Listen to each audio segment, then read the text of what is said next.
স্বামীকে চাই, আবার প্রেমিককেও ছাড়তে পারছেন না।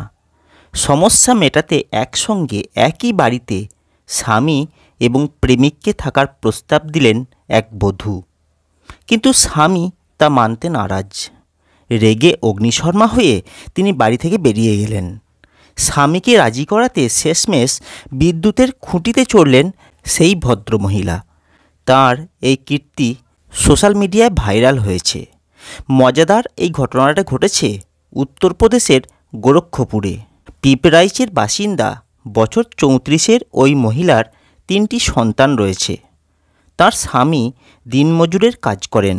স্বামী থাকা সত্ত্বেও বিবাহ বহির্ভূত একটি সম্পর্ক রয়েছে ওই মহিলার।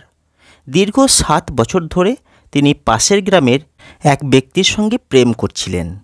সম্প্রতি তার স্বামী এই সম্পর্কের কথা জানতে পারেন। হাতে নাতে তার স্ত্রী এবং প্রেমিককে ধরেও ফেলেন। স্বামী স্ত্রীর মধ্যে তুমুল অশান্তি শুরু হয়।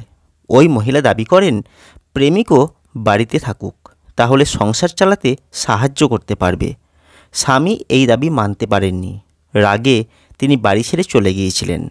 আর তাকে বাড়িতে ফেরানোর জন্য ওই মহিলা বিদ্যুতের খুঁটির উপরে উঠে পড়েন। তাকে দেখতে ভিড় জমান স্থানীয় বাসিন্দারা। ওই মহিলাকে বোঝানোর চেষ্টা করেন সকলেই, কিন্তু ওই মহিলা নাছোড়বান্দা। হাই টেনশন তারে বিদ্যুৎপৃষ্ট হতে পারেন এই ভয়ে বিদ্যুৎ বিভাগের তরফ থেকে বিদ্যুৎ সংযোগ বিচ্ছিন্ন করে দেওয়া হয়। শেষ অবধি পুলিশ দীর্ঘক্ষণ বোঝানোর পরে সেই মহিলা নেমে আসেন।